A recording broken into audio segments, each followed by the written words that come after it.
This is an engine 1 bleed fault caused by an overheat. The aircraft is in cruise. You hear the single chime and see the master caution light.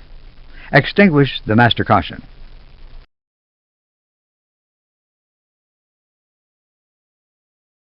On the engine warning display, read the title of the failure. The engine 1 bleed system has failed.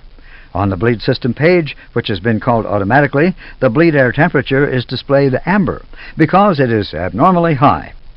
The amber fault light on the engine 1 bleed push-button switch confirms the failure.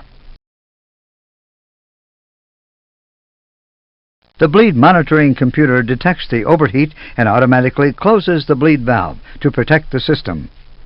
With the valve closed, the bleed pressure falls to 0 and the temperature decreases. The engine 1 bleed system is no longer available. Notice that the engine 1 bleed push-button switch fault light remains illuminated. This means the overheat is still present. The fault light will remain illuminated until the failure has disappeared. Perform ECAM action. Set the cross bleed selector to open.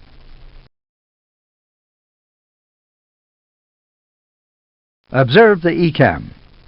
The cross bleed valve is displayed amber during transit and inline green when fully open. The pressure and temperature values for the left side of the system are back to normal because now both sides are being supplied by engine 2.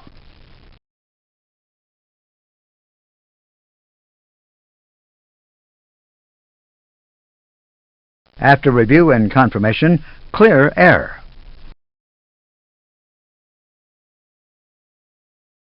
If you should need wing anti-ice, you will have to switch off one air conditioning pack. We will deal with this later. In the Inoperative Systems column, Engine 1 bleed is listed. After review and confirmation by the pilot flying, clear status. ECAM complete, screens normal. Now we will see what happens if you have to use wing anti-ice with the engine 1 bleed still inoperative. Let's assume you encounter icing conditions during the remaining part of your flight. Switch wing anti-ice on. The engine 1 bleed fault procedure is automatically recalled on the engine warning display, and the ECAM procedure requires that you switch pack 1 off. This is because one engine bleed system is not sufficient to supply wing anti-ice and both air conditioning packs at the same time. Perform ECAM action.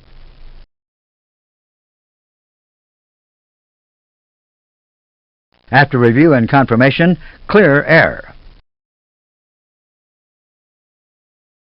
On the status page, Pack 1 has been added to the Inoperative Systems column.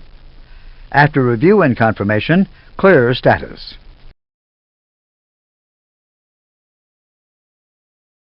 ECAM complete, screens normal. We will continue by adding another failure to your previous configuration. This will be a left wing leak. On the engine warning display, read the title of the failure. On the system display, the ECAM bleed page is automatically presented. On the air conditioning panel, the indications from the previous failure remain unchanged. The title of the failure indicates that a bleed leak in the left wing has been detected.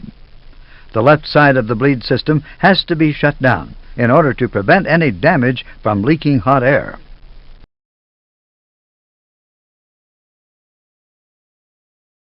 The first line of the ECAM procedure requires you to switch the cross-bleed selector to the shut position. With the selector in auto position, the cross-bleed valve would have been closed automatically. However, you opened it manually in the previous procedure. Perform ECAM action.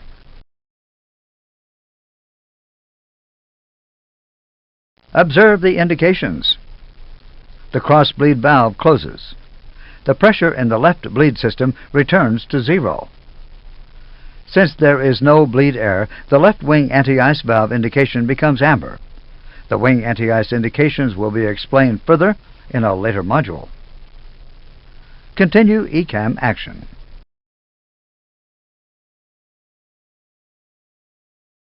The wing anti-ice has been switched off because you do not want to de-ice one wing only.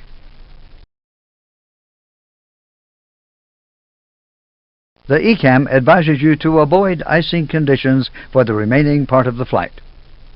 After review and confirmation, clear air.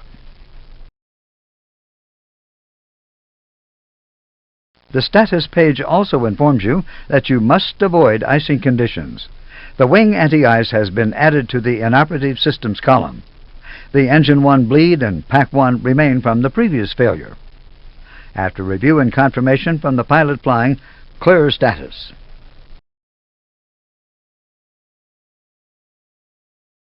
ECAM complete. Screens normal. We will now look briefly at several abnormals to see other remaining indications in the pneumatic system.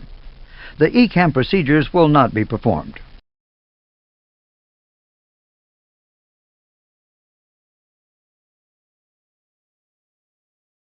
In normal operation, the cross-bleed valve automatically opens when the APU bleed is switched on.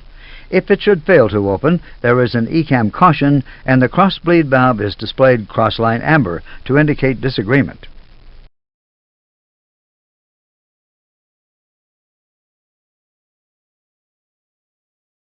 Conversely, if the cross-bleed valve should fail to close automatically after the APU bleed has been switched off, there is an ECAM caution and the valve is displayed inline amber.